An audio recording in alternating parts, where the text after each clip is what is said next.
नमस्कार दोस्तों। आज की क्लास में हम इंग्लिश स्टार्ट करेंगे। इंग्लिश जो हम स्टार्ट करेंगे उसको पढ़ना हम स्टार्ट करेंगे बिल्कुल बेसिक से।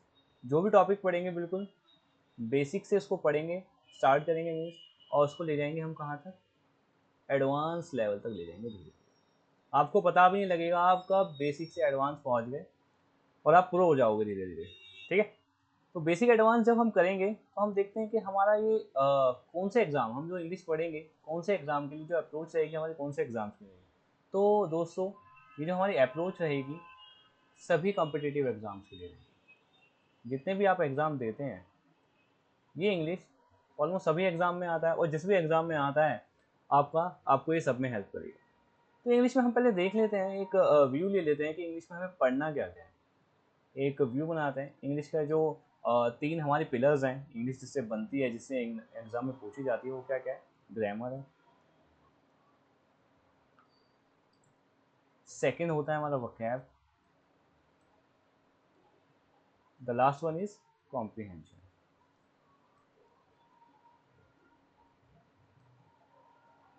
ठीक है, थोड़ा थोड़ा सा देख लेते हैं कि इन तीनों पार्टों में होता क्या है, हमें पढ़ना क्या क्या है। ग्रामर में क्या होता है बच्चों, पार्ट्स ऑफ स्पीच होती है, सबको पता है। पार्ट्स ऑफ स्पीच पढ़ना होता है। वोकैब के अंदर हमें क्या पढ़ना होता है, वोकैब के अंदर हमने पढ़ने होते हैं एंटो, सिनोनिम्स, OWS एक्सेट्रा, बहुत चीज़ है, जितना पढ़ो उतना का। कॉम्प्रिहेंशन में हमें क्या क्या पढ़ना होता है बच्चों, PQRS, क्लोज टेस्ट, पैसेज, ये हमारा कवर करना होता है। तो जैसे जैसे हम क्लासेस लेते रहेंगे, मैं पढ़ाता रहूँगा, तो हम इनकी स्ट्रेटेजी डिस्कस करेंगे कि हमें कॉम्प्रिहेंशन कैसे तैयार करना है किसी भी एग्ज़ाम के लिए, वोकैब कैसे तैयार करनी है एग्ज़ाम के लिए। तो ये सभी मैं कवर कराऊंगा जितना पॉसिबल मुझसे हो पाएगा। बट अभी जब हम स्टार्ट कर रहे हैं वो कौन से पार्ट से स्टार्ट कर रहे हैं, ग्रामर से स्टार्ट कर रहे हैं। और ग्रामर पार्ट में क्या होता है, हमारा पार्ट्स ऑफ स्पीच होता है। ठीक है, तो पार्ट्स ऑफ स्पीच स्टार्ट करने से पहले के कितने होते हैं, क्या होते हैं, कैसे होते हैं, उससे पहले हमें क्या जानना होता है बच्चों, थोड़ा सा बेसिक जानना होता है। ठीक है ना, जो हमारे पार्ट्स ऑफ स्पीच का क्या है, फंडामेंटल्स है। मतलब कुछ भी हम पढ़ेंगे, कुछ भी सेंटेंस बनाएंगे, वो हमारे यूज होंगे। ठीक है, तो वो पहले चीज़ें थोड़ी सी बेसिक हमें पता होना चाहिए। तो हम वहीं से स्टार्ट करते हैं। हम स्टार्ट करते हैं बेसिक से, थोड़ा बेसिक समझते हैं होता क्या है बेसिक। ठीक है, इंग्लिश क्या है बच्चों, इंग्लिश जो होती है हमारी क्या है, एक लैंग्वेज होती है। ठीक है, क्या होती है, लैंग्वेज। तो बच्चों कोई भी लैंग्वेज बनती कैसे है बताइए। हाँ, जिन्होंने पहले पढ़ रखे हैं मुझसे वो बता देंगे सही आंसर। इंग्लिश कैसे बनती है, राइट, एकदम आपने सही गैस किया, साउंड से बनती है। जब तक कोई साउंड क्रिएट नहीं होगा, ठीक है ना, तब तक कोई लैंग्वेज आपकी नहीं बनेगी। ठीक है, तो साउंड कैसा भी हो सकता है हमारा, बट इंग्लिश के अंदर हम पढ़ रहे हैं तो इंग्लिश के अंदर जो साउंड जनरेट होता है बच्चों, किससे जनरेट होता है, लेटर्स से जनरेट होता है। ठीक है, तो इंग्लिश हमारी क्या है बच्चों, एक लैंग्वेज है। लैंग्वेज हमारी कैसे बनती है, साउंड से बनती है। जो साउंड होता है, साउंड कैसे बनता है बच्चों, लेटर से बनता है। ठीक है, तो हम और डिस्कस करते हैं साउंड, लेटर्स और लेटर। हमने कोई शब्द लिखना है, सपोज हमने लिखना है पेन। हमने तीन लेटर्स का यूज करा, PEN, और एक शब्द बना दिया, क्या बना दिया, पेन। ठीक है, ये क्या बना हमारा बच्चों, वर्ड। क्या बना, वर्ड। इसी क्या कहेंगे, वर्ड। अब मैं इसी शब्दों को, इन्हीं लेटर्स को तोड़ मरोड़ के लिख देता हूँ, NEP।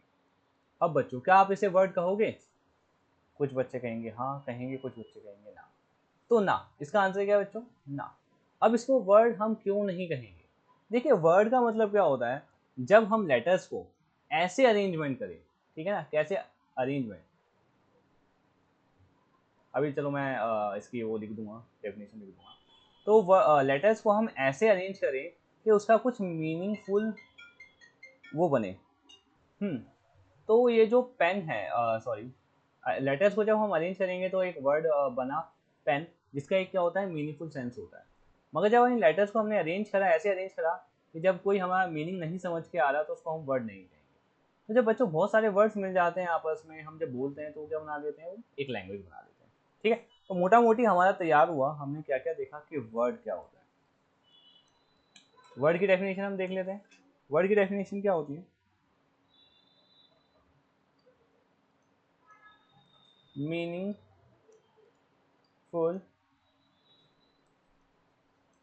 Arrangement of letters. ठीक है, मतलब लेटर्स का ऐसा अरेंजमेंट जिससे कुछ मीनिंग निकल के आए, उसको क्या कहेंगे हम? वर्ड कहेंगे। ठीक है, नेक्स्ट हम आगे स्टार्ट करते हैं। फ्रेज बहुत बार आता है, बहुत बार यूज होता है फ्रेज। फ्रेज फ्रेज ये होता है, फ्रेज वो होता है। तो फ्रेज को हम समझते हैं। फ्रेज होता क्या है? A group of words. ठीक है, group of words with no meaningful sense. मतलब क्या है? फ्रेज क्या होता है बच्चों कि जब हम वर्ड्स को अरेंज तो किया हमने, वर्ड्स हमने दो तीन अरेंज तो कर लिए, मगर उससे कोई सेंस नहीं आ रहा। सेंस नहीं आ रहा मतलब कंप्लीट सेंस नहीं आ रहा। कंप्लीट सेंस क्या होता है बच्चों? मिसिंग होता है इसका। ठीक है, कैसे मिसिंग होता है थोड़ा सा और हम आगे नेक्स्ट स्लाइड में समझते हैं। हम समझते हैं, देखो फ्रेज समझने के लिए मैं आपको थोड़ा सा बेसिक और बताता हूँ। जब भी हम कुछ मीनिंगफुल हमें सेंस निकालना होता है तो हमें दो चीज़ों की जरूरत होती है, सब्जेक्ट प्लस वर्ब। ऑब्जेक्ट ना हो तब भी चलता है, ऐसी कोई दिक्कत नहीं है। ठीक है, जब ये तीनों मिल जाते हैं आपस में, हमारा क्या बन जाता है? और मैंने जैसा कहा कि ऑब्जेक्ट का होना जरूरी नहीं है। ठीक है, ना हो तब भी चलता है। तो सब्जेक्ट वर्ब ऑब्जेक्ट, सब्जेक्ट और वर्ब का आपस में क्या हो रखा है? एग्रीमेंट हो रखा है। इन्होंने एक दूसरे से क्या कर रखा है? कॉन्ट्रैक्ट कर रखा है कि जब भी हम दोनों साथ में आएंगे तो क्या लेके आएंगे? एक मीनिंगफुल सौगात लेके आएंगे आपके लिए, मतलब एक मीनिंगफुल सेंस लेके आएंगे। सब्जेक्ट और वर्ब साथ में मिलकर क्या बनाते हैं? एक मीनिंगफुल सेंस बनाते हैं। जैसे राम इज फूड। ठीक है, यहाँ पे सब्जेक्ट भी है, वर्ब भी है और आपका ऑब्जेक्ट भी है। ठीक है, तो सब्जेक्ट और वर्ब ऑब्जेक्ट मिलके क्या बना रहे? एक मीनिंगफुल सेंस बन रहा है। ठीक है ना, कुछ भी अब हमें एकदम क्लियर है कि क्या बन रहा है क्या नहीं बन रहा।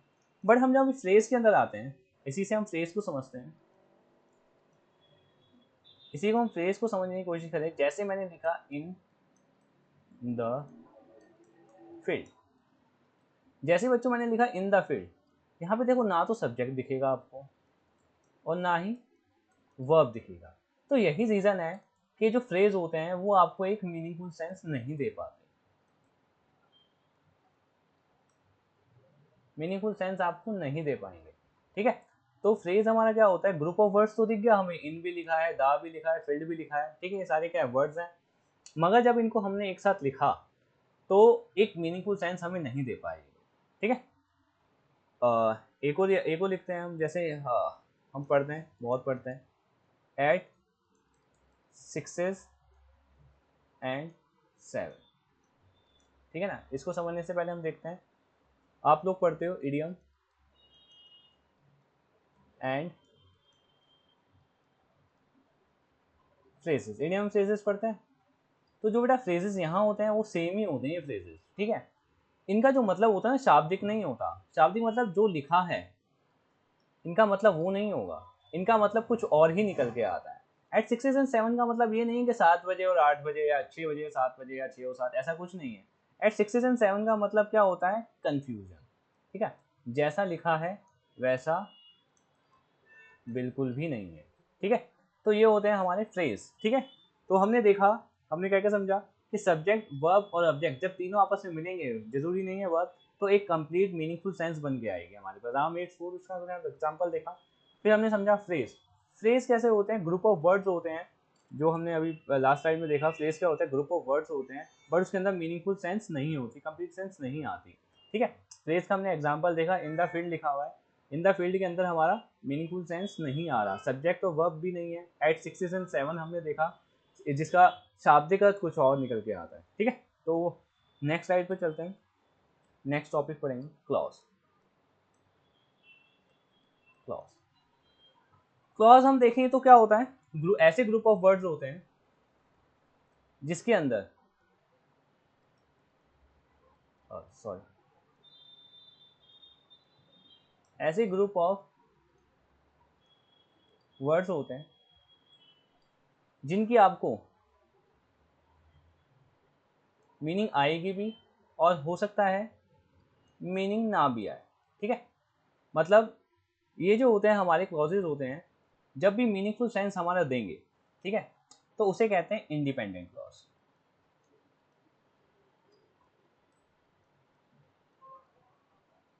जब मीनिंग नहीं देंगे ये, तो इन्हें क्या कहेंगे, डिपेंडेंट। अभी मीनिंग नहीं दे रही, यानी कि इनको मीनिंग देने के लिए किसी की जरूरत पड़ रही है। ठीक है, इनको मीनिंग देने के लिए क्या पड़ रही है, किसी की जरूरत पड़ रही है, इसलिए इन्हें क्या कहते हैं, डिपेंडेंट क्लॉज।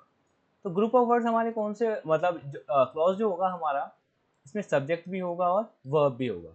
तो एक बार फिर से देखते हैं, क्लॉज हमारा क्या होता है, ग्रुप ऑफ वर्ड्स होगा, ऐसा ग्रुप ऑफ वर्ड होगा जिसके अंदर सब्जेक्ट भी होगा, वर्ब भी होगी।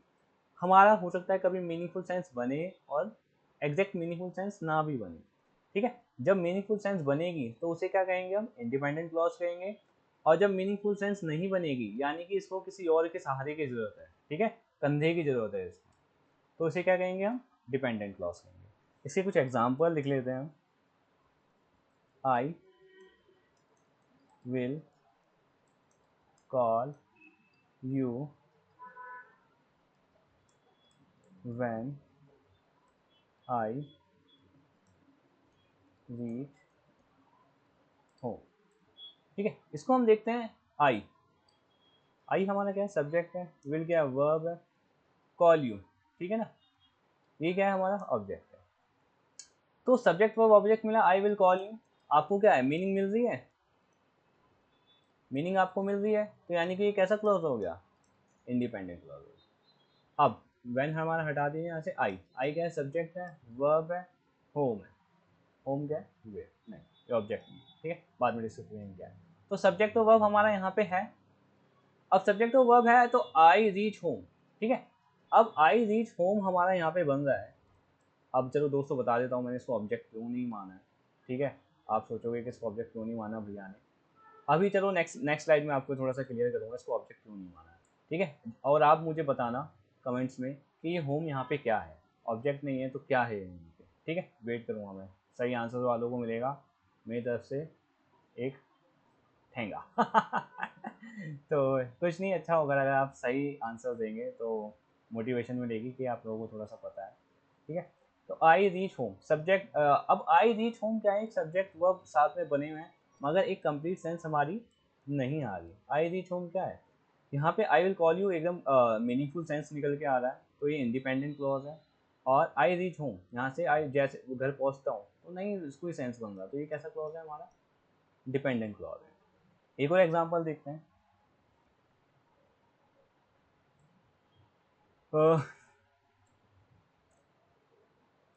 आई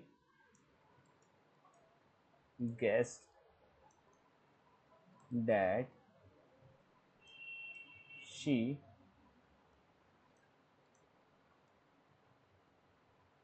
कुड नॉट पास, ठीक है। इसको आप बनाने की कोशिश करिए, मैं दो पार्ट्स में डिवाइड कर देता हूँ, ठीक है, कि कौन सा डिपेंडेंट है और कौन सा इंडिपेंडेंट है, ठीक है। एक सेकंड का टाइम लीजिए, चलो डिस्कस करते हैं। यहाँ पे क्या है, सब्जेक्ट है और वर्ब। आई गेस मैंने सोचा, इसका मतलब क्या है, मैंने सोचा या मुझे लगा, कुछ भी हो सकता है। तो ये क्या कंप्लीट सेंस दे रहा है, यहाँ से हमें कंप्लीट सेंस नहीं आ रहा।